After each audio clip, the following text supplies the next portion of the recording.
I don't think there's a difference between worshiping and loving God. Our worship stems out from our love for God. So I don't think there's a difference in that. I think this is the true worship, that when from the core of our heart, we love God. Worshiping God is an outpouring of my love for God. I don't know if there is a difference. I see it as a response to my love for Him. Love and worship would be related because I'm not sure you can worship God without loving Him, because to worship Him you'd have to put Him in front of your own thoughts. Okay, the difference is that you worship God after you love Him. First, before you worship God, you're supposed to love Him. You cannot worship the person you don't like. You like God, you worship God. The difference between worshiping God and loving God would be, for me, hard to define, because they come hand in hand. To worship Him is to love Him. To love Him is to worship Him. I think when I love God, I want to worship Him. Yeah, because that's my way of saying thank you to Him.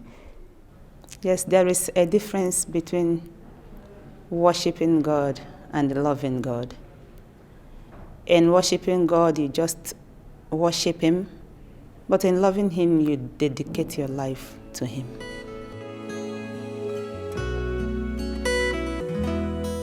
The command to love is not new. In his first epistle, John says love is the message we have heard from the beginning. It has always been with us. It is the rock on which everything else is built, a constant and ongoing requirement. It is the supreme expression of Christian faith. It was there when the commands of God were first recorded. The Ten Commandments instructed the Israelites to worship God, and obedience was a natural outcome of this.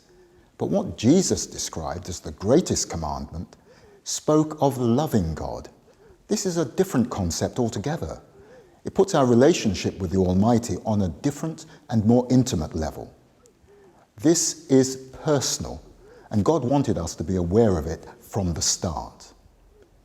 When questioned by a teacher about the greatest commandment, Jesus added, "The second is this: love your neighbor as yourself."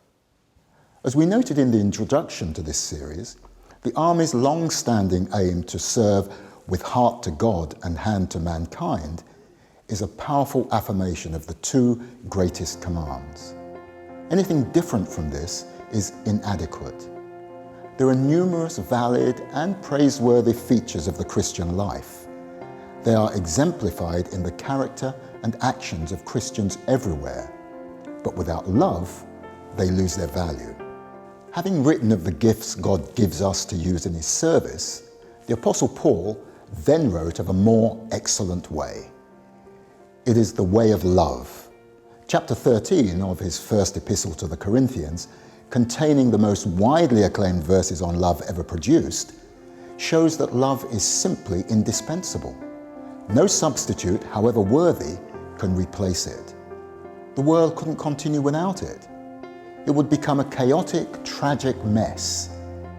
As he unfolded his message, Paul explained that even the best actions without love are as nothing. The ability to prophesy, knowing mysteries, having faith that moves mountains, and all knowledge, even dying as a martyr, they are all nothing without love. Continuing in the 13th chapter, he describes the rich qualities of love. Love is patient, kind, and doesn't envy or boast. It isn't proud, rude, self-seeking, or easily angered. It doesn't keep any record of wrongs or find delight when bad things happen to others. Instead, love rejoices in the truth. It protects, keeps hoping and persevering. Then, looking beyond our weaknesses, Paul affirms that love never fails. Love has eternal quality. Like faith and hope, it lasts forever. Eventually, in the fullness of time, the abilities, gifts, and achievements of our life will be put into eternal perspective. They will be measured by love when we stand in the presence of the one who is love. Only then will we understand the depth of love that flows from God to us. Only then will we understand fully the supremacy of love. Please remember the In Culture section in the book. This time we're looking at Australia. As you study together and learn more about that country, you'll learn more about your own too. So enjoy the discussion.